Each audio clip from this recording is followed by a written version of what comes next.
Bonjour, chers lecteurs, chères lectrices du Point. Nous sommes absolument désolés de ce contretemps qui a fait que nous démarrons ce webinaire avec 33 honteuses minutes de retard. On s'est demandé si c'était les trolls russes qui avaient attaqué notre prestigieux invité aujourd'hui. Ce n'est pas impossible. En tout cas, Michel Goya, merci d'être avec nous. L'intitulé de ce webinaire est « Sommes-nous prêts ?» Visiblement, nous, au Point, nous ne l'étions pas, mais j'espère que nous allons l'être, parce qu'en tout cas, vous êtes nombreux aujourd'hui avec nous pour échanger avec notre invité. Michel Goya, j'allais dire, on ne vous présente plus, mais si, je vais vous présenter. Vous êtes officier des troupes de marine, c'est-à-dire les commandos les plus prestigieux de l'armée française, l'historien le plus reconnu de l'armée française, titulaire de la chaire d'histoire à l'école de guerre. Vos médailles sont extrêmement nombreuses. Bref, je suis très heureuse de vous accueillir aujourd'hui. Vous avez écrit cette année L'embrasement, comprendre les enjeux de la guerre Israël-Hamas, paru chez Robert Laffont Perrin. Et la question qui nous occupe aujourd'hui, donc, c'est de savoir si nous sommes prêts aux nouvelles guerres. J'aurai avec moi, j'ai le plaisir d'accueillir Romain Gubert, notre reporter spécialiste des questions de renseignement. Cher Michel Goya, entrons tout de suite dans le vif du sujet. Face à ces nouvelles guerres qui nous entourent, sommes-nous prêts, nous, Français? Merci Valérie. Bonsoir à tous. Sommes-nous prêts? Pas complètement. Il faut le dire assez clairement. Le fait que nous ayons beaucoup de mal à aider un pays allié comme l'Ukraine à soutenir une guerre, qu'on ait beaucoup de mal matériellement à le faire, déjà c'est un indice qu'il y a quelque chose qui n'est pas complètement prêt chez nous. Le fait que même si on revient un peu en arrière, qu'on ait eu du mal à obtenir des résultats dans l'opération Barkhane au Sahel aussi, c'est un indice. Qu'on ait eu encore un peu avant des difficultés à réussir une opération de stabilisation en République centrafricaine, c'est aussi un indice que les choses ne vont pas, en tout cas notre modèle d'armée n'est pas forcément complètement adapté à tous les défis que nous avons actuellement. Notre armée a de grandes qualités, nous avons de grands atouts, nous avons une force de dissuasion nucléaire, enfin une force nucléaire qui nous protège en tout cas de toute attaque nucléaire par la dissuasion, par la certitude qu'on ripostera de la même manière, donc ça c'est déjà énorme. Pour le reste, on a un outil militaire qui est de bonne qualité, avec d'excellents soldats, mais qui a quelques difficultés internes et qui, pour faire très simple, n'est plus forcément taillé, n'a plus le volume nécessaire pour faire face à aux défis les plus importants. Mais qu'est-ce que ça veut dire? C'est un problème d'hommes, de quantité d'hommes, d'armement, de technologie, d'abandon à un moment donné d'une vraie ambition militaire de notre pays? Il y a un peu de tout ça, mais c'est fondamentalement notre outil, que notre outil militaire, notre armée, pour faire simple, a fondu de 1990 à 2015. On a réduit notre effort de défense, on a réduit notre budget. L'armée de terre, entre l'armée de terre que j'ai connue lorsque je me suis engagé au début des années 80 et celle de 2015, et actuelle d'ailleurs, l'armée de terre a été divisée par 3. L'armée de l'air, notre armée de l'air a été divisée par 2, notre marine a été divisée par 2. Donc voilà, donc il y a une contraction extrêmement forte de nos moyens, et à l'intérieur même de cette contraction, ça c'est une contraction humaine en termes d'effectifs, mais nos équipements c'est encore pire, et on a abouti au bout du compte, c'est un indice quand même de notre capacité à être capable simplement à l'heure actuelle, si on devait faire face à un conflit majeur, à être capable de déployer entre 15 000 et 20 000 soldats au loin, complètement équipés, prêts à faire la guerre. 15 000, 20 000, c'est ambition pour 2027. En réalité, c'est peu. C'est peu, genre bons soldats, très bien équipés, pas de problème, mais c'est très peu. D'accord. Alors, je rappelle à tous nos lecteurs, à toutes nos lectrices que bien sûr, ils peuvent poser leurs questions. Cher Romain, je te laisse la parole parce que je sais que tu brûles de questions pour notre invité. La question principale, c'est finalement, est-ce que au sein de l'armée, les gens s'attendaient au retour du tragique, au retour du fracas du monde. Est-ce qu'il y avait des alertes au sein de l'armée qui disaient aux politiques, finalement, attention, l'armée française est réduite comme une peau de chagrin, on peut faire face à des petits conflits type Mali, on n'est pas armé pour protéger un de nos alliés vis-à-vis d'une agression russe. Est-ce qu'il y a eu de l'impréparation et finalement une inconséquence, soit du politique, soit au sein de l'armée qui n'a pas vu venir les nouveaux risques, soit au sein de la société qui finalement s'est reposée sur l'idée qu'on était dans l'Union européenne, on avait le bouclier américain, on était finalement, et qu'on allait être des Suisses heureux de l'être. Alors, pour nous, militaires français, un vrai tournant, ça a été l'invasion de la Crimée en février 2014 par les Russes.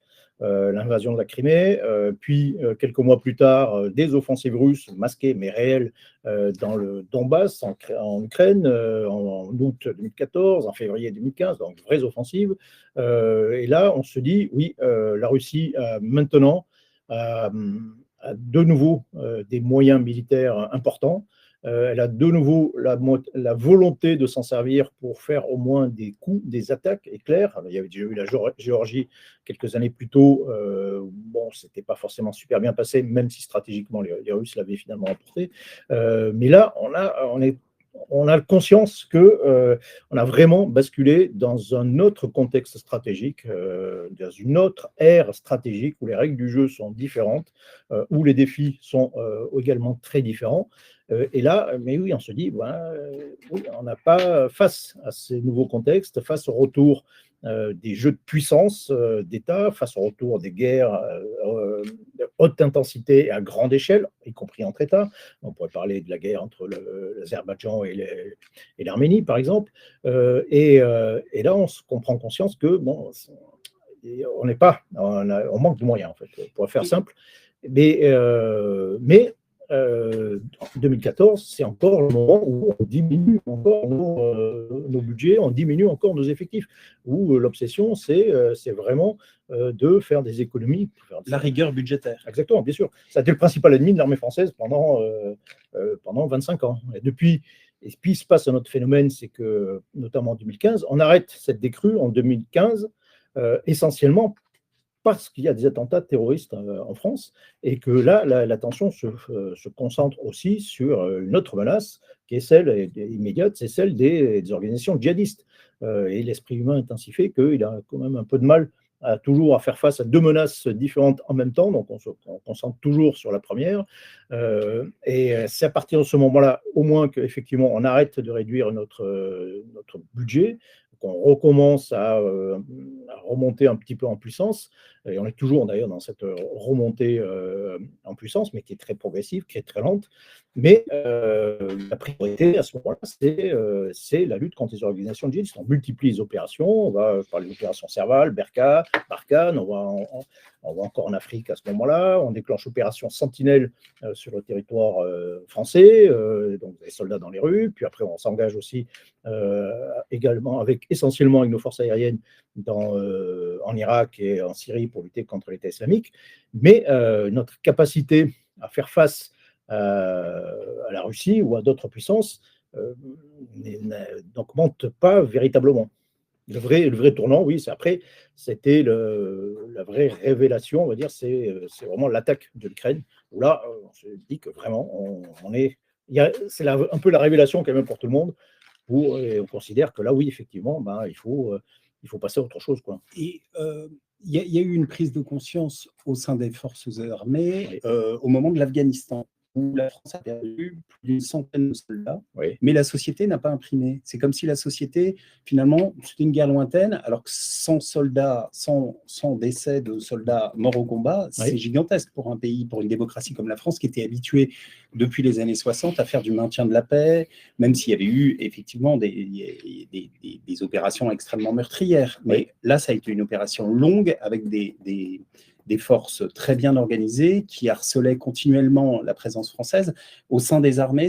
Vous diriez que c'est en 2008, au moment où la France prend sa responsabilité en Afghanistan, que l'armée française finalement, sait qu'elle a un combat, que la violence existe dans le monde, qu'il faut pouvoir se battre. Oui. C'est à ce moment-là? 2008, c'est un véritable tournant, effectivement. Mais en réalité, et c'est une particularité française, on n'a jamais arrêté de mener, en tout cas de faire des opérations extérieures, dont certaines des opérations violentes, des opérations de combat, des opérations de guerre aussi contre les organisations armées. On a participé pendant toute cette période, quand même pas l'oublier, mais à des guerres contre des États ou des proto-États. On a fait la guerre à la Serbie, on a participé à la guerre à la Serbie en 99. Avant, on a participé à la guerre contre la République bosno-serbe. Avant, on a fait la guerre contre l'Irak en 1991.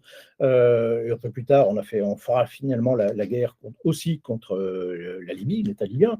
Donc, on a toute une série de conflits pendant 20 ans contre des États qu'on qualifie à ce moment-là de voyous. On est vraiment dans le contexte dit du nouvel ordre mondial, où en gros on fait de la police internationale, soit contre ces États, donc sur des vraies guerres, à cette différence près que ces guerres sont menées très largement avec des moyens aériens à distance, des moyens aériens essentiellement américains.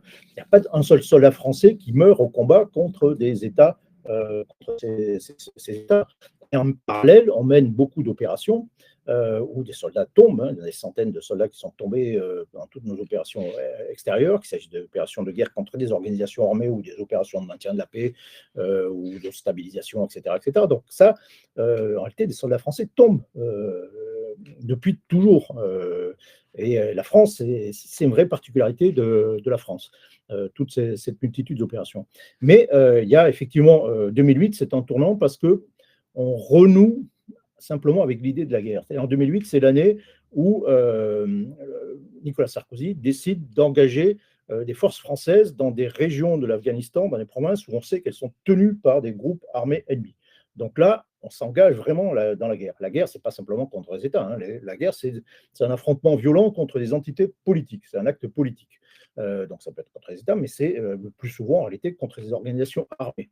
Donc là, oui, on s'engage vraiment en guerre contre les organisations armées. Peut-être un peu de mal à le dire vraiment. 2013, après que l'on soit retiré de l'Afghanistan, 2013, on s'engage au Mali avec l'opération Serval. Là, pour le coup, la guerre est clairement assumée et on rentre vraiment dans un cycle de guerre contre les organisations armées. Et je rappelle que ce cycle de guerre n'est pas terminé. On est toujours en guerre contre ces gens-là. Et en même temps, il y avait une autre situation de conflictualité que moi j'appelle la confrontation, et qui est celle où on va s'opposer à d'autres puissances qui réapparaissent dans le champ international, qui ont des volontés de puissance, comme la Russie, éventuellement la Chine, mais d'autres, comme la Turquie. Et là, pour l'instant, on s'oppose à eux en dessous du seuil de cette guerre. Donc, dans une confrontation, mais pas dans un... Voilà, on est en dessous du seuil de la guerre, c'est-à-dire on s'oppose, on peut employer la force armée dans ce cadre-là pour faire des démonstrations de force, pour se déplier, pour intimider, pour dissuader, pour aider un pays éventuellement allié qui, lui, est en guerre, mais on est toujours dans cette situation de confrontation. Mais dans cette situation de confrontation, on a besoin aussi de moyens militaires importants. Et donc, pour l'instant, on est dans ce double défi où la guerre continue contre les organisations djihadistes armées dans le monde. Il n'est pas dit qu'il n'y ait pas à nouveau des attentats sur le territoire national. Et en même temps, voilà, il faut faire face à d'autres défis, notamment en Europe et en Europe de l'Est. Alors, nous avons des questions de nos lecteurs que je vous soumets. D'abord, une question très concrète. Vous avez dit que nous n'étions pas prêts. Combien de temps faudrait-il à l'armée pour être à la hauteur des enjeux actuels ? Et il y a une autre question, au-delà des matériels ou du format, qu'en est-il de nos doctrines ? C'est-à-dire, voilà, déjà, si on peut répondre à cette question, et il y en a d'autres. Oui, les questions sont nombreuses. D'accord, je vais essayer d'être court. Voilà. Nous ne sommes pas en retard dans... Combien de temps il faudrait pour être à la hauteur ? Il faudra des années pour retrouver nos capacités. Encore une fois, on refait un effort incontestable. On a lancé il y a une loi de programmation militaire qui étale nos dépenses prévues, nos investissements jusqu'à l'année 2030. C'est 413 milliards d'euros. Mais en fait, au bout de cette loi, on arrivera à peu près au même effort de défense. C'est en termes de pourcentage du produit intérieur brut. que l'on avait en 1989, en fait. On revient, on rattrape simplement. Et avec ce paradoxe que, en fait, c'est même pas suffisant. C'est-à-dire que quand, dans cette loi de programmation, on tire des leçons de la guerre en Ukraine, on s'aperçoit par exemple que on manque cruellement d'obus d'artillerie, tout simplement. Et donc, il faut vite réapprovisionner, il faut vite. Donc, on va engager dans cette loi de programmation des 16 milliards d'euros qui sont prévus pour simplement acheter des munitions, quoi, des missiles, des obus d'artillerie, des munitions en tout genre, parce qu'on n'avait pas prévu ça. Mais cet argent, par exemple, on va le faire au détriment de l'achat des équipements majeurs, des véhicules de combat qu'on avait prévus initialement, parce qu'on ne peut pas tout faire. Ah oui, donc. Ah oui, non, mais donc là, on est toujours un peu dans du rattrapage. Pour terminer là-dessus, en réalité, il faudrait investir nettement plus. Il faudrait faire beaucoup plus de commandes, par exemple, d'investissement. Il faudrait faire un effort financier beaucoup plus important qu'on ne le fait, si on veut vraiment être à la hauteur des enjeux. Mais là, on bute évidemment sur d'autres problèmes. Sur les drones aussi, il y a eu des questions qui ont été Oui. posées sur les drones, parce que les guerres aujourd'hui, ce sont des guerres à base de drones. Enfin, c'est extrêmement important. Est-ce que l'armée française est à la hauteur de cette nouvelle enjeu? Comment dire? Alors d'abord, les guerres se font. Quand vous regardez la guerre en Ukraine, ressemble beaucoup en réalité à la Seconde Guerre mondiale, quoi, hein. Si vous prenez des officiers, des généraux de la Seconde Guerre mondiale, de les téléporter en Ukraine, ils comprendront comment ça se passe, quoi. Donc et même ça remontait à la Seconde Guerre mondiale, les équipements qu'on voit, ce sont des équipements de part et d'autre, hein, qui ont été conçus dans les années 80-90. On appelle des équipements majeurs, les chars, les avions, les hélicoptères, enfin tous les gros trucs. Tout ça date des années 70, 80, 90 au mieux, quoi. En revanche, tout l'environnement, lui, c'est pas du tout celui de la Seconde Guerre mondiale. La Seconde Guerre mondiale, on a inventé un char en 1 an, on a inventé un nouvel avion en 2 ans. Maintenant, c'est beaucoup plus long pour faire des équipements majeurs. Il faut 5 ans, 10 ans à chaque fois. Donc, ça va beaucoup plus lentement de ce point de vue. En revanche, ce qui fait qu'on va toujours se battre avec les mêmes équipements majeurs. En revanche, là où ça va beaucoup plus vite, c'est un peu ce qui est le petit matériel sur les choses, sur le bricolage de l'ancien, sur l'électronique et effectivement sur les drones qui ont une place évidemment extrêmement importante dans les conflits du moment. Pour revenir à la position française, oui, alors les drones, c'est un cas très intéressant de situation où, en France, on a toutes les capacités techniques pour être en pointe dans le domaine. On a tous les fleurons de l'aéronautique dans notre pays, on a une longue tradition, mais globalement, on a raté quand même cette évolution, voire cette révolution technique. On l'a raté pour des tas de raisons. Là aussi, on revient à la question budgétaire. Quand on réduit les budgets, on a tendance à ne pas forcément investir dans les choses nouvelles, à explorer des choses nouvelles. Donc, on se concentre, le peu que l'on a, se concentre sur ce qu'on a, sur reproduire ce que l'on a, sur ce qu'on aime faire aussi. Puis, il y a eu des freins aussi de nos industriels, il y a eu tout un tas de complications parce qu'on a voulu faire ça aussi en commun, il faut faire ça en multinational, en européen, enfin bon, à chaque fois on a ça aboutit à des montages très compliqués, on a des problèmes purement industriels où on veut toujours faire quelque chose de très sophistiqué, on préfère faire du très sophistiqué pour faire très simple, hein, faire très sophistiqué, très cher, plutôt que de faire du low cost à plus grand volume, voilà. Bien comprendre, juste je termine là-dessus, que notre industrie de défense, en fait, c'est plus, et ça revient à ce que je disais sur la différence avec la Seconde Guerre mondiale, c'est plus une industrie où on fait de la grande série, on produit beaucoup, hein, c'est devenu de l'artisanat. On fait de l'artisanat industriel, on produit quelques super canons, mais il faut 18 mois pour les fabriquer, on produit un avion de combat, enfin maintenant on a passé à 2, voire 3 avions de combat mais par mois, etc. Donc, Donc, ça va demander du temps, hein. Ça demande beaucoup de temps, bien sûr, tout ça. Alors, il y a un sondage qui dit que plus de 50%, c'est un de nos lecteurs qui l'envoie, 50% des jeunes Français sont prêts à défendre notre territoire. Est-ce que ce n'est pas le moment d'investir dans les effectifs? On investit dans les effectifs. Je rappelle que les armées recrutent 20 000 personnes tous les ans, hein. Il y a énormément de turnover dans les armées, c'est des carrières courtes, donc on a besoin énormément de jeunes. Donc, je vous dis, on recrute 26 000 personnes. C'est déjà beaucoup, mais c'est évidemment insuffisant. Est-ce qu'il faut revenir à un service militaire limité quelle vision sur le service militaire, le service militaire, pourquoi pas, mais pourquoi faire? C'est un peu ça, quoi. Donc le service militaire, on s'adresse à toute une classe d'âge. Service obligatoire, ça fait, même sur 10 mois, ça représente 600 000 personnes, 600 000 jeunes, filles et garçons, chaque année. Bon.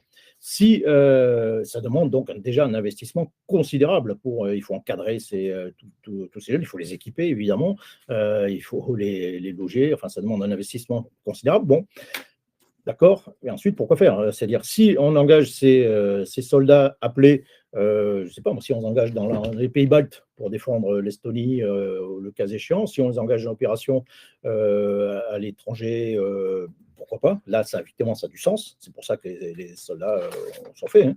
Hein. Si c'est pour ne pas les faire sortir de métropole, alors là, effectivement, ça ne sert, non seulement ça ne sert à rien, mais ça va plomber en plus nos finances et le reste de l'armée, il ne pourra plus assurer les missions. Alors, la question est assez précise, c'est doit-on revenir à un service militaire limité à une formation d'unité et de tenue du territoire, style DOT des années 75-85?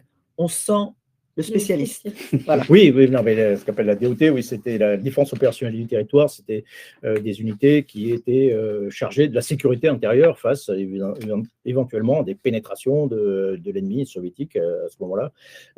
Oui, ça, bien sûr, on en a besoin de tout ça, mais ce que je veux dire, c'est que je ne crois pas que le service militaire en soi, enfin, encore une fois, hein, si c'est pour engager les soldats appelés comme des soldats professionnels partout, d'accord, effectivement, là, pour le trou, on retrouvera du volume, on retrouvera un peu plus d'effectifs. Maintenant, si c'est uniquement pour faire même de la DOT, de faire l'opération Sentinelle, bon, c'est quand même un peu du gâchis. En revanche, oui, moi je milite beaucoup pour qu'il y ait énormément de réservistes pour faire face à la surprise. Ça, c'était notre gros problème. Faire face à des phénomènes nouveaux, il faut être capable de remonter en puissance très vite. Donc, il faut avoir des réserves de matériel qu'on n'a pas, des réserves de munitions, de tout ce que vous voulez, d'équipements qu'on a en stock, et puis des réserves d'hommes, de femmes qui sont prêts à rejoindre les rangs au cas où il faudrait effectivement faire face à des défis importants. Et donc, je pense que le système américain est plutôt pas mal là-dessus. Ils investissent beaucoup, effectivement, dans les réservistes, les gardes nationaux, et ils ont des unités de combat qui sont constituées de réservistes et de gardes nationaux, et ils n'hésitent pas à les engager dans les opérations intérieures. En Irak, il y avait 40% des soldats américains en Irak qui étaient des réservistes et des gardes nationaux. Donc, ça leur permet de faire face aux défis majeurs. Et alors qu'en France, on a lorsqu'on a commencé à réduire notre modèle, la première chose qu'on a réduit, c'était nos réservistes. Et je pense qu'en réalité, il faut commencer par ça, et ce sera déjà pas mal. Avec cette question qui se pose, c'est qu'on voit que la Russie arrive à mobiliser, sans doute en poussant avec des baïonnettes les gens pour partir au front, mais enfin, ils arrivent à mobiliser, je crois, 1 million d'hommes. Oui. Et que les démocraties, même l'Ukraine attaquée sur son territoire, ont beaucoup plus de mal à faire venir des jeunes appelés pour défendre. Je pense à l'Ukraine, mais je pense aussi à la France. C'est beaucoup plus difficile de convaincre une démocratie que le devoir militaire. Comment on fait dans ces cas-là, surtout dans une démocratie ouverte aujourd'hui on voit bien que l'Ukraine a un vrai problème de mobilisation. Oui, alors oui, c'est vrai, c'est un problème particulier. À chaque fois, les problèmes sont quand même un peu particuliers. La Russie a peur de mobiliser, en réalité. On a peur de pratiquer en Russie la mobilisation générale telle qu'elle s'est fait quand même, au moins en partie, en Ukraine. On a peur, une peur essentiellement politique, parce que c'est très impopulaire. Donc, la Russie n'engage que des soldats volontaires en Ukraine. Est-ce qu'une démocratie peut encore faire la guerre de façon sérieuse, à part le cas d'Israël, par exemple, en ce moment, qui est attaqué? Est-ce que vous pensez qu'une démocratie européenne, aujourd'hui, serait armée suffisamment moralement et pour se défendre? J'en suis persuadé. Oui, non, mais et puis le contexte, bien comprendre que le contexte change énormément. En 1933, on avait fait l'université d'Oxford, on avait fait un sondage parmi les étudiants et les anciens étudiants. Est-ce que vous êtes prêts à mourir pour le roi et la patrie? Le thème du débat, avec d'écrasantes majorités. À ce moment-là, ils avaient dit non, jamais, en aucun cas, on ne mourra pour le roi et la patrie. 6 ans plus tard, c'est le début de la guerre. Royal Air Force arrive à Oxford, dit voilà, nous demandons des volontaires, et les mêmes qui avaient dit jamais au grand jamais sont venus en masse se présenter volontaires. Il y a un sondage récent qui a été fait, une étude récente sur les jeunes de 18 à 25 ans, et je crois qu'il y avait presque 60% d'entre eux qui disaient oui, mais moi je suis prêt à risquer ma vie pour la patrie en réalité.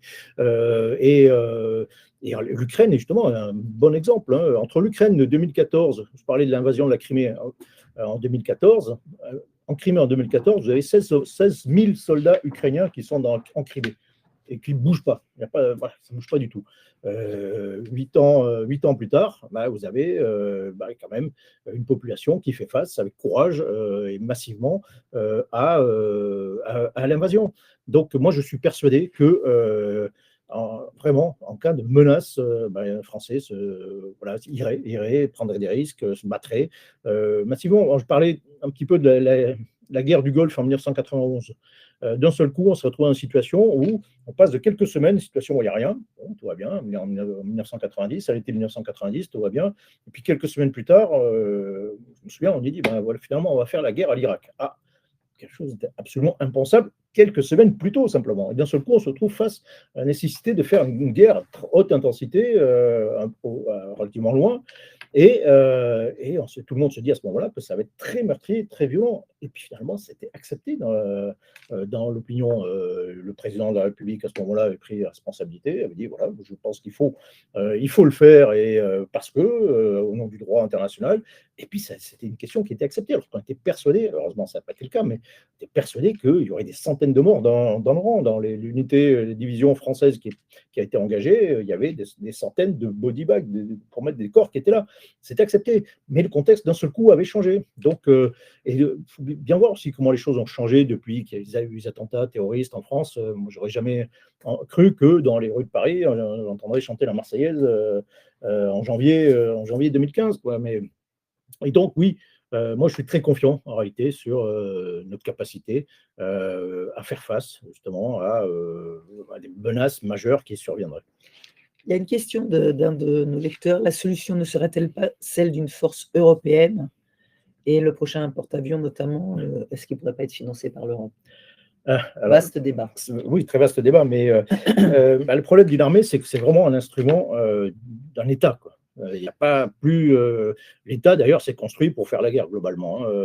L'État moderne, il y a pas. Voilà, c'est vraiment un instrument. La guerre, c'est un acte politique qui se fait au nom d'entités politiques, au nom des États. Bon, quand il y aura un État européen, un vrai État européen, il y aura une armée européenne. Mais il ne faut pas inverser les choses. Pour l'instant, on peut se mettre d'accord, évidemment, on peut coopérer, on peut faire des choses en commun. Mais on voit d'ailleurs que c'est toujours très compliqué parce qu'on n'a pas forcément la même vision des choses, on n'a pas la même culture de l'emploi de la force entre les Allemands et les Français. On ne fait pas du tout la même chose. Donc, encore une fois, on peut faire des coopérations, on peut faire des matériels en commun, industriels, ça c'est très bien. Le porte-avions, on aurait pu le faire avec le nouveau porte-avions, il était envisagé de le faire avec du britannique à un moment donné. Donc ça c'est très bien, mais pour l'instant, on ne peut pas envisager autre chose au niveau européen, quoi, de vrai sérieux. La défense européenne, c'est un mythe. Le problème, alors déjà, il y a un problème, c'est qu'il y a déjà une organisation militaire qui s'appelle l'OTAN. Oui. Et donc, c'est quand même un peu compliqué d'avoir deux structures militaires en même temps, même si je rappelle que dans le traité européen, le traité de Lisbonne, vous avez une obligation de défense des pays européens. Quand un pays de l'Union européenne est attaqué, tous les autres pays sont tenus de le défendre. C'est encore plus contraignant que le fameux article 5 de l'OTAN qui dit que si un pays de l'OTAN est attaqué, on doit prendre les mesures jugées nécessaires pour l'aider. Ce n'est pas du tout pareil. Mais voilà, l'OTAN existe, une organisation militaire qui au moins fonctionne militairement. Du côté de l'Union européenne, ça ne fonctionne pas si bien. Je donne juste un petit exemple, mais on a mis en place en 2004, on a décidé de faire une force de réaction rapide européenne de 1500 soldats qui doit être prêt à partir à tout moment sur décision européenne. Bon, combien de fois on les a engagés en opération, on les a engagés au combat? Vraiment au combat, jamais. Jamais, parce qu'on n'a jamais été capable de se mettre d'accord. Donc voilà où on en est. Mais malgré tout, les choses progressent, et elles progressent toujours, comme d'habitude, sous la pression des événements. Alors, si la Russie pousse plus loin, est-ce que l'Europe serait prête à réagir?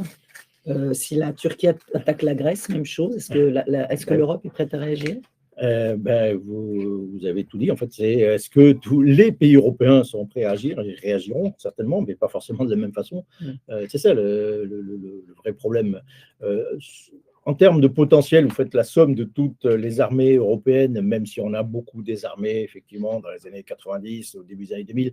Mais si vous faites la somme, bon, pour l'instant, ça paraît un énorme potentiel. Mais en réalité, tout ça, c'est très dispersé, avec des visions politiques qui sont très différentes, des façons de faire qui sont très différentes. Donc, si, par exemple, les pays baltes étaient attaqués par la Russie, certains diraient oui, on va vite les aider et on va fournir des forces, et d'autres diraient non, on n'y va pas. On n'y va pas parce qu'on ne veut pas se battre, tout simplement. Donc, on va peut-être les aider d'une autre façon. Mais donc, tout ça, c'est cette grande division, cette grande dispersion de comportements, de moyens qui entravent véritablement les choses. Voilà. Donc, et évidemment, si on a aussi, au niveau de l'OTAN, on a une force de réaction rapide aussi, une grande force, voilà, avec des différents pays qui fournissent. Alors, ça tourne régulièrement. Mais si cette force devait être engagée, les pays qui sont à l'intérieur, ils ont leur pleine souveraineté sur leur force. Et certains diront non, on n'y va pas, on ne le fait pas, etc. Et donc, ça va, en termes d'organisation concrète, ça poserait évidemment beaucoup de problèmes. Notre président, Emmanuel Macron, lui, a émis l'hypothèse quand même qu'il faudrait être capable d'envoyer des troupes. Ça a fait beaucoup polémique, cette phrase, y compris auprès de nos alliés européens. Ah oui, la séquence. Non, oui, non, juste avant le sommet. Oui, non, je me rappelle, il a dit qu'il ne fallait rien exclure, y compris l'envoi de soldats sur le terrain. Ce qui, moi, personnellement, me choque pas. D'abord, oui, que le principe, il ne faut jamais rien exclure. On est en situation de confrontation. Quand on est en situation de confrontation avec quelqu'un, on ne commence pas par lui dire voilà ce qu'on ne fera jamais. Non, il faut être au moins plus incertain. Ensuite, le fait d'envoyer des soldats sur place pour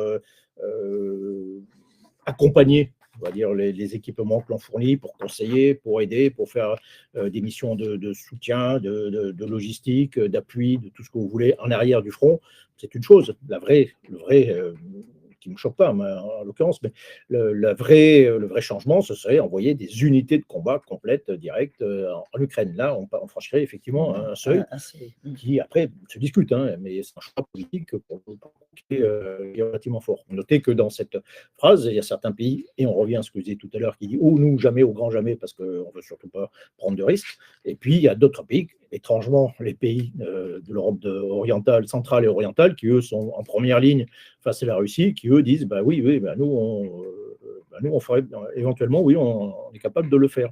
Et donc, oui, ça a au moins permis de montrer, faire une ligne de démarcation entre, on va dire simplement, entre ceux qui étaient prêts à prendre des risques et ceux qui ne l'étaient pas. Sur le débat politique, on voit quand même qu'il y a des forces politiques qui représentent 30% ou 20% de l'opinion, qui sont quand même, qui marchent à contre-courant de la conviction, disons, du président Macron. Et d'ailleurs des Républicains ou du Parti Socialiste. J'entends LFI et le Rassemblement National, qui représentent quand même une grande partie de l'opinion, et qui ne sont pas du tout en guerre. Est-ce qu'une guerre, est-ce qu'un climat comme celui-là peut créer des clivages, même si vous n'êtes pas un analyste politique, mais enfin, est-ce qu'on a déjà vu ça dans l'histoire, des clivages aussi importants dans une population, même si le débat politique n'est pas centré autour de la guerre, mais c'est une composante, est-ce que ça peut entraîner? Et ma question, évidemment, elle est aussi sur les États-Unis. On voit bien les clivages qui peuvent y avoir au sein... L'aide américaine a mis énormément de temps à aboutir à l'Ukraine. Ce n'est pas un consensus. On n'est pas là dans le consensus. Est-ce qu'il n'y a pas ce risque-là aussi dans une société comme la nôtre? Bien sûr, comme dans toute société démocratique, en réalité, bien sûr, on fait face à des choses très importantes. Donc, je précise que personne n'est battu en guerre dans le paysage. Bien sûr. Absolument personne. Il n'y a personne qui propose de faire la guerre à la Russie. Il y a deux aspects. D'abord, il y a un aspect, oui, en réalité, la société française a toujours été divisée dès lors qu'on était, on va dire, on s'approchait de la possibilité d'une guerre, que ce soit dans les années 30, ou qu'on était déjà engagé dans des conflits. Je pense la guerre dite d'Indochine ou la guerre en Algérie. On a une société française qui est divisée, bien sûr, sur ce qu'on fait, ce qu'on doit faire. Mais même, effectivement, dans les années 30 en Europe, il y a ceux qui disent non, jamais il faut La paix à tout prix, vraiment. Et puis ceux qui disent, il faut la guerre, ça se décide pas tout seul, hein, ça se fait à deux. Et puis il suffit qu'il y en ait, comme dans toute agression, il suffit qu'il y en ait un qui décide. Et même si on veut la paix à tout prix, oui, c'est votre ennemi qui vous désigne. C'est l'ennemi qui fait la guerre. Et dans ce cas-là, il vaut mieux être prêt à le faire. Et se préparer à la guerre, c'est pas la vouloir, c'est pas forcément au contraire. C'est au moins se préparer à cette échéance. Donc là, il y a cet aspect qui est assez naturel. Puis il y a aussi le fait que, bien évidemment, la Russie, c'est un champ de bataille en soi aussi dans ce conflit. Et la Russie joue évidemment là-dessus. D'autant plus que dans ce cas particulier de la guerre en Ukraine, l'Ukraine dépend presque totalement, elle importe 85% de ses équipements militaires. Et sur ces 85%, il y en a 50% qui viennent des États-Unis. Voilà. Et donc l'Ukraine est complètement dépendante des opinions publiques occidentales et de leur vision des choses. Et donc c'est un champ de bataille en soi. Et la Russie l'a évidemment très bien compris, et donc elle investit évidemment ce champ de bataille pour instiller tout un tas de messages sur l'idée qu'on les fameux trolls russes qui essayent de déstabiliser les démocraties et les agents d'influence en tout genre, etc. Oui, c'est un vrai champ de bataille, incontestablement. Comme l'Union soviétique avant, utilisant les partis communistes, qui s'opposaient à éventuellement certaines de nos actions militaires, etc. Mais on revient dans les années 30, où le Parti communiste, où l'Union soviétique décide de s'allier à l'Allemagne et d'un seul coup donne des ordres de sabotage et de l'effort de guerre contre l'Allemagne. Et donc oui, c'est quelque chose, peut-être surtout en France, mais en réalité c'est à peu près partout dans toutes les démocraties, vous avez forcément des débats. Avant c'est ou des débats face évidemment à des menaces très importantes. C'est normal. Et justement, est-ce que vous êtes inquiet d'un éventuel retour de Donald Trump aux affaires aux États-Unis? Je crois que tout le monde est inquiet en réalité. Est-ce que les Ukrainiens peuvent être inquiets? Oui, bien sûr. Ça, c'est évidemment une donnée majeure. Quand vous avez un pays qui pèse autant sur les affaires du monde que les États-Unis, l'élection du président et des choses, il ne faut pas oublier qu'il y a aussi tout le personnel politique qui va se renouveler à cette occasion. Ça a une influence sur le monde entier, mécaniquement. Donc tout le monde est obligé quand même de regarder ce qui se passe de ce côté-là. Et puis, avec cette particularité qu'on a un personnage comme Trump qui est certainement une sorte d'ovni politique, qui est certainement le moins formé, je vais dire, politiquement, celui qui connaît le moins, on va dire très simplement, qui connaît le moins le dossier, et qui est surtout assez imprévisible dans avec cette particularité qu'il a quand même été président, donc il a pu quand même voir à l'œuvre. Mais je pense, oui, c'est surtout ce caractère imprévisible qui, dans une période aussi incertaine que la nôtre actuellement, inquiète en réalité. Donc, on va rajouter, on ne sait pas très bien ce qui va se passer en réalité. Si Trump est élu, on ne sait pas très bien comment vont évoluer les affaires du monde à partir de 2025. Si c'est Joe Biden, on a quand même un peu plus une petite idée. Au moins, on a un peu plus on a quelques certitudes. Déjà ça. Donc voilà. Et comment vous jugez Joe Biden justement comme chef de guerre des États-Unis, si je puis dire? Joe Biden a au moins le mérite d'avoir connu la guerre froide. Il connaît parfaitement la grammaire des affrontements de cette époque. Je pense que globalement, il a plutôt réussi à maîtriser la politique étrangère des États-Unis, avec qui il doit faire face à des défis quand même très compliqués et simultanés. Que ce soit au Moyen-Orient, il y a l'Ukraine, au Moyen-Orient, il y a plusieurs fronts, quoi. Ça, c'est le problème des États-Unis, c'est ça, c'est que leur poids est tellement important qu'ils sont présents dans le monde en entier, donc ils ont des fronts simultanés à gérer, et donc ils ont tout un tas d'alliés également à gérer, qui tous comptent sur eux. sachant que les États-Unis ne peuvent pas tout faire non plus et qu'ils ont un certain nombre de contraintes internes, notamment politiques en ce moment. Et donc, voilà, Biden fait un peu l'équilibre dans tous ces facteurs, sachant que quelque chose que les Français n'apprennent pas forcément, c'est que le président des États-Unis non plus n'a pas tous les pouvoirs d'une certaine façon, il ne fait pas ce qu'il veut, quoi. Donc, il faut tenir compte, on l'a bien vu d'ailleurs avec tout le débat qu'il y a eu sur le paquet d'aide aux différents pays alliés, justement, qui a duré 5 mois, ce qui est quelque chose qui paraîtrait inconcevable en France, quoi. Mais aux États-Unis, oui, il y a ça aussi, il y a tout ce personnel politique derrière, le Congrès a une importance, et tout ça, ça change très vite. Le problème des États-Unis, globalement, c'est que c'est à la fois un allié indispensable à des tas de gens, mais c'est un allié extrêmement aléatoire.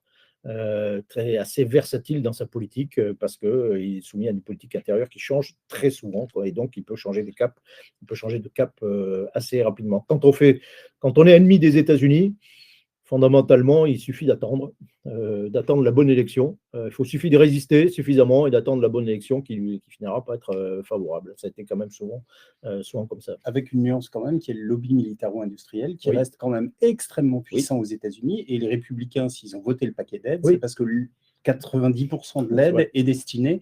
Et donc, il y a des républicains qui ont des usines d'armement dans leur circonscription et qui ont choisi par intérêt local, intérêt politique, et ça, c'est la grande force que n'a plus la France ou que n'a plus l'Europe. C'est-à-dire que, et on voit bien cette puissance de ce lobby, alors ça fait très peur, mais de cette industrie, en tout cas de défense, qui est capable de dire aux Polonais, on veut bien assurer votre défense, mais vous nous achetez le matériel. Les Polonais n'achètent rien d'extra, rien à l'extérieur des États-Unis. C'est une contrepartie de l'achat de leur sécurité, finalement. Oui, bien sûr. Non, mais ils ont des moyens. Alors, il faut quand même rappeler que les Américains sont puissants militairement parce qu'ils se sont donné les moyens de l'être. C'est ça. Attention, si nous, les Français. Les investissements militaires américains sont restés constants. Ils sont restés très élevés. C'est-à-dire chaque Américain fait un effort pour sa défense qui est plus important qu'un Français ou un Européen. Si on faisait le même effort de défense en termes de pourcentage du produit intérieur brut que les Américains, notre budget ne serait pas de défense, pas de 44 milliards d'euros, il serait de 92 milliards d'euros. Donc, accessoirement, oui, on pèserait certainement un peu plus sur les affaires du monde. On aurait une industrie qui serait également un peu plus consistante. Quand si la Pologne demandait des chars, on pourrait fournir tout de suite, ce qu'on n'est pas capable de faire, par exemple. Donc, les Polonais, ils achètent au sud, la Corée du Sud. On pourrait, on pèserait, c'est une mécanique. Hein, vous pesez sur les affaires du monde parce que vous êtes fort, et parce que vous êtes fort, vous pesez encore plus sur les affaires du monde et vous introduisez des liens qui sont quasiment des liens de dépendance en termes militaires, en termes d'industrie, bien sûr, avec un certain nombre de pays européens. Un engagement de l'OTAN sans les États-Unis, oui, parce qu'on a des questions autour de l'OTAN et de l'implication des États-Unis. Est-ce que Trump, si c'est lui qui vient au pouvoir, est-ce que l'OTAN serait fragilisée? C'est une question importante. Oui, l'OTAN est déjà fragilisée en fait par Trump. C'est-à-dire que à partir du moment où déjà fragilisée par sa première présidence, ça avait déjà posé un certain nombre de problèmes, et encore plus fragilisé par déjà cette déclaration. Quand vous avez un candidat à la présidence, et avec malgré toute bonne chance de l'être, qui dit il n'y a rien en Europe qui mérite qu'un soldat américain soit tué. Déjà ça, cette phrase, ça jette un doute sur la crédibilité de l'aide américaine à l'Europe. Et évidemment, tout ça jette un froid, évidemment. On se dit, tiens, mais finalement, cette aide américaine, qui peut être parfois pesante, finalement, elle n'est pas si obligatoire que ça. Et donc, il faut peut-être se réveiller, se dire que on peut peut-être obligé de faire sans les Américains. Oui, mais alors en même temps, vous êtes assez dubitatif sur l'Europe. Oui, c'est peut-être la manière justement de le bouger, quoi. Ouais. On est capable de changer de stratégie par rapport à l'Europe. Peut-être, mais si les choses bougent aussi peu aussi en matière militaire en Europe, c'est aussi parce que beaucoup d'Européens se satisfont très bien de la protection américaine, hein, du quasi-protectorat américain, dans le sens de voilà, alliés qui protègent. Voilà, et beaucoup de pays européens, d'armées européennes en Europe, ne savent pas fonctionner en dehors de l'OTAN, et l'OTAN, ne sait pas forcément très bien fonctionner en dehors sans les États-Unis. Donc, beaucoup se satisfont de ça. Et donc, oui, c'est effectivement au moins la perspective d'un retrait américain. En réalité, le retrait américain de l'Europe, il n'est pas nouveau. Hein. Ça fait quand même des dizaines d'années que ça, en réalité, depuis la fin de la guerre froide, que petit à petit, les Américains se replient. Mais là, oui, c'est au moins une bonne incitation, peut-être pour les Européens, pour se bouger un peu, quoi, et effectivement, essayer de faire des choses finalement en commun. Et ça commence peut-être, effectivement. Alors, il y a une question sur l'Arménie. Est-ce qu'on a vraiment les moyens de défendre l'Arménie, sachant qu'il y a une position d'engagement, enfin, un peu plus que symbolique de la France par rapport à l'Arménie qui est attaquée par l'Azerbaïdjan? Oui. Est-ce que si demain, de nouveau, l'Arménie était attaquée, la France aurait les moyens de faire plus Là aussi, encore une fois, comme on n'a pas anticipé le fait d'être obligé de faire des choses importantes, de faire face à des défis importants, ne serait-ce que parmi les défis importants, il y a l'aide à un pays allié important, donc une vraie aide massive. Avec ça, on n'a pas du tout anticipé. Et donc on n'a pas beaucoup de moyens. On n'a pas de difficultés que l'on a déjà pour aider l'Ukraine. Donc, pour aider l'Arménie, c'est certainement encore plus compliqué. Et donc, on serait sensiblement dans la même posture que face à la guerre en Ukraine, enfin pour aider l'Ukraine. Donc, sur le principe, oui, on veut, mais et après, qu'est-ce qu'on fait, quoi, concrètement, matériellement, on ne peut pas faire grand-chose, quoi. Et on revient toujours au même problème. Voilà, si on avait un peu anticipé, si on avait un peu plus fait d'efforts en la matière, oui, là, on aurait des moyens qui seraient un peu plus à la hauteur de nos ambitions, quoi, au moins de nos déclarations. D'autant que la Turquie fait partie de l'OTAN. La Turquie alliée de Oui. l'Azerbaïdjan fait partie de l'OTAN, ce qui lui donne une position un peu de force par rapport à cette question et qui fait partie un peu de la complexité de Oui, bien sûr. la Non, mais question de la Turquie au sein de l'OTAN, la qui Turquie, à la fois est au sein de l'OTAN, avec les ennemis de l'OTAN aussi. Oui, non, mais la Turquie mène sa guerre, mène sa politique de puissance de son côté, qui est en réalité très indépendante de celle des autres pays de l'Alliance Atlantique. Je rappelle qu'on s'est trouvé en situation, là aussi, on était un peu en situation de confrontation, nous, Français, avec la Turquie. On a eu des incidents au large de la Libye, on s'est accroché avec des navires turcs, on a déployé des avions Rafale à Chypre pour montrer notre solidarité avec la Grèce et peser aussi sur l'affaire du monde. Donc, oui, la Turquie mène sa propre politique de puissance, il faut être clair là-dessus, et qui peut être parfaitement en désaccord avec les autres, les pays européens ou les alliés de l'OTAN. Est-ce qu'on peut stopper quelqu'un comme Erdogan? Ou est-ce que finalement, on peut tenter de l'intimider, mais Oui, on est dans une situation toujours de confrontation, de rapport de force. On joue de tous les instruments possibles, y compris celui de la menace éventuellement, pour faire changer une politique, très clairement. Ouais. Même s'il n'est pas question, attention, il n'est pas question de faire là aussi de faire une guerre contre la Turquie, mais voilà, on peut aller loin dans la confrontation, effectivement, et c'est parfois la confrontation, parfois des pics un petit peu au-dessus, et que parfois peut y avoir des combats sans même franchir le seuil de la guerre, ça peut parfois être ponctuellement assez violent. Alors ça nous amène à la question de la guerre informationnelle. Ces conflits d'un nouveau genre. Je crois que vous n'aimez pas le terme de guerre hybride. Non, je n'aime pas le terme. Pourquoi vous n'aimez pas ce terme? D'abord parce que ce n'est pas de la guerre. La guerre, c'est vraiment un affrontement. Les mots doivent être clairs. La guerre, c'est un affrontement politique, violent, à grande échelle, ouvert, entre États ou entre États et organisations politiques. Tout ce qui n'est pas affrontement violent, ça relève de la confrontation. Qui peut être hybride, hein, effectivement, au sens où là, dans ce domaine-là, tous les moyens sont possibles. On peut faire une pression économique, financière, on peut tout imaginer en réalité. La seule limite, c'est l'imagination. latérale et la seule limite haute, c'est qu'on ne veut pas faire la guerre. Mais dans ce cas-là, on fait tout est jouable, hein, depuis les attaques cyber, depuis voilà, toutes les pressions, et vous faites partie aussi, vous faites du jeu d'influence aussi, très, très clairement. Les opérations de communication, les opérations d'influence, c'est pas nouveau, hein, en réalité. Hein. Absolument, La c'est guerre froide, ouais. il y a plein d'actions de ce genre.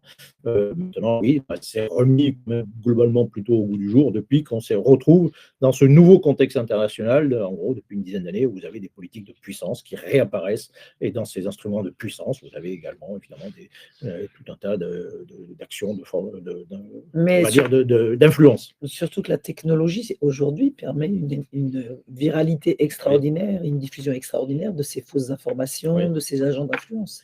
Oui, bien sûr, oui. Comme on est dans un monde qui est évidemment beaucoup plus interconnecté qu'il n'était dans la guerre froide, hein, tout simplement.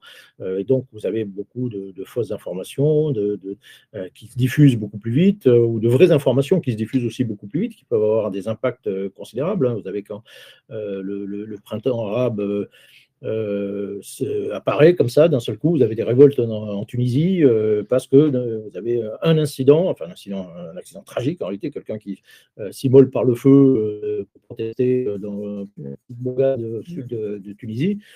Bon, voilà, dans les années 80, avant, ça restait un événement local, quoi. Et puis d'un seul coup, ça se diffuse et ça prend des proportions considérables. Donc, on a des possibilités. Une caractéristique du monde moderne, c'est que des individus peuvent avoir la possibilité de créer des événements stratégiques grâce à la diffusion d'informations ou l'accueil d'informations. Vous avez des gens, ou l'accueil de moyens avec les flux de la mondialisation. Je donne un exemple, vous avez les frères Kouachi, Hamidi Koulibaly en janvier 2015, sont trois parfaits inconnus, mais qui ont été capables, avec de l'argent facile, d'acheter des contacts dans les réseaux, d'acheter de l'armement, de se former, de s'auto-former, de faire des voyages. Et ces trois individus inconnus, ils font un événement qui a un impact mondial. Quelques jours plus tard, vous avez tous les représentants, chefs d'État du monde qui sont à Paris. Et ça introduit effectivement beaucoup d'instabilité, beaucoup plus d'instabilité dans le monde. Et là, je parle d'actions violentes, mais après, il y a de simples actions d'influence qui peuvent aussi avoir des impacts considérables. On voit l'impact d'une photo, simple photo dite virale, on voit que ça peut changer des politiques entières. Quel jugement vous portez sur le type de guerre que mène actuellement Israël, qui a été attaqué par le Hamas? Est-ce que vous pensez qu'on peut raisonnablement penser qu'il va y avoir une issue rapide, ou est-ce que vous voyez un enlisement, ou quel est votre jugement sur la situation actuelle?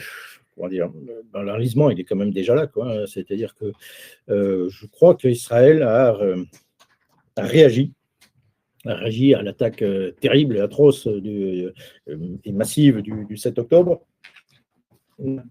s'est contenté de réagir. Et il n'y a pas eu vraiment de vision, de stratégie, il y a eu un empilement de réactions, et à commencer par des réactions extrêmement violentes. La campagne de bombardement de Gaza, je pense, pour moi, était complètement contre-productive, y compris pour Israël. Hein, ravager tout Gaza et tuer des milliers de gens, ça a peut-être un peu affaibli le Hamas, mais au prix d'une dégradation complète de l'image d'Israël.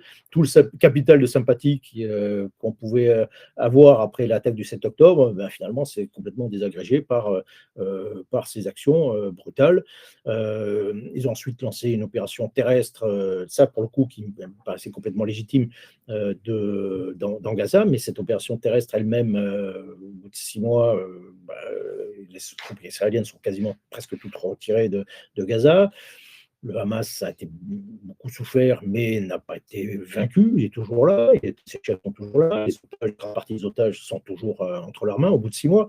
Ces 6 mois ont été les plus violents de tout le conflit israélo-palestinien depuis 1948.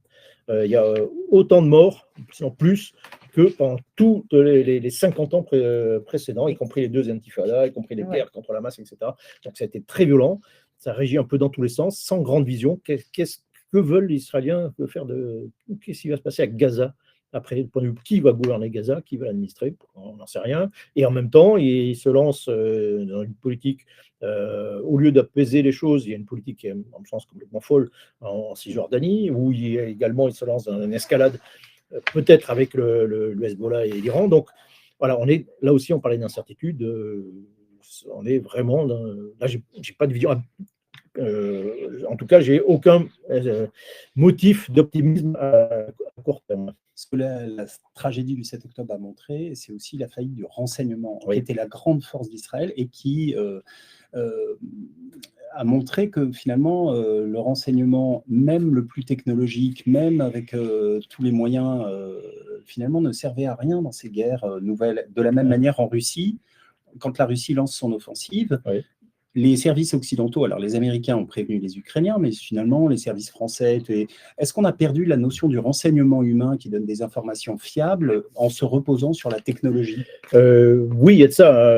Derrière tout ça, il y a des êtres humains qui ont une vision des choses. Et si vous ne voulez pas voir les choses, mais vous ne voyez pas, même si vous avez. Si tous les instruments techniques vous donnent des indices inverses à votre vision des choses. Alors là, dans le cas particulier israélien, oui. Pour dire très simplement, vous aviez des jeunes qui étaient dans les services de renseignement militaires, qui écoutaient tout, qui avaient des capteurs de tout, point de vue renseignement high-tech, Israël, c'est la pointe. Mais ces gens-là ne savaient absolument pas ce qu'il y avait dans la tête. C'est l'analyse humaine. Il y a Sinwar, de Mohamed Deif, et qui ne connaissent pas. Quoi. Alors qu'on a des gens qui sont là, qui pour le coup, eux, sont des gens anciens qui ont passé des dizaines d'années en clandestinité, en prison, qui connaissent parfaitement les Israéliens et qui leur ont caché des choses. Donc oui, il y a eu un énorme problème. Mais le problème, c'est que quand, effectivement, vous avez une défaillance du renseignement israélien, dans ce petit pays entouré fondamentalement d'ennemis, les conséquences peuvent être catastrophiques. Vous rajoutez d'ailleurs là-dessus, le phénomène a été amplifié par des défaillances, même militaires ou gouvernementales, où le dispositif était le plus faible militaire, le plus faible jamais été aussi faible autour de Gaza. Cher Michel Goya, merci beaucoup parce que c'était passionnant et on voudrait vous garder encore 1 heure, mais c'est peut-être pas possible. Et puis merci à nos lecteurs, à nos lectrices, à nos abonnés du Point. Encore désolé pour ce contretemps qui a fait que nous avons commencé très en retard, mais je pense que nos lecteurs étaient au rendez-vous parce qu'il y a eu énormément de questions. Donc merci à vous tous, merci cher Romain de m'avoir accompagné sur cet entretien. Merci encore Michel Goya. Merci à vous. Et à bientôt dans les colonnes du Point où nous serons n'hésitez pas. ravis de vous retrouver. Merci beaucoup, bonne soirée à tous.